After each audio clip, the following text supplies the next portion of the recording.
नमस्कार, मी डॉक्टर जानकी देवी स्वरूप बोराडे, मेडिकवर हॉस्पिटल छत्रपती संभाजीनगर येथे फुल टाइम गायनेकोलॉजिस्ट आहे। आधीचं सिझेरियन सेक्शन असताना आता परत नॉर्मल डिलिव्हरी होऊ शकते का?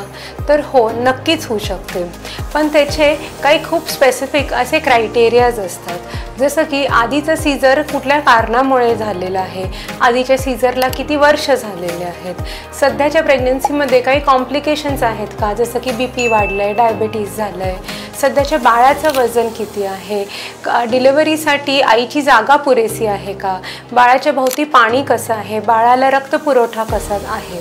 त्यासोबतही एक डॉक्टर जे एकदम तज्ञ आहे या कंडिशनमध्ये हे 24 तास अवेलेबल आहे ना, आणि हे हॉस्पिटल जे आहे ते पूर्ण सुसज्ज अलॉंग विथ ब्लड बँक आहे की नाही, ह्या सगळ्या गोष्टी जर व्यवस्थित असल्या तर नक्कीच आधीच्या सीझर नंतर नॉर्मल डिलिव्हरीचा प्रयत्न करता येतो।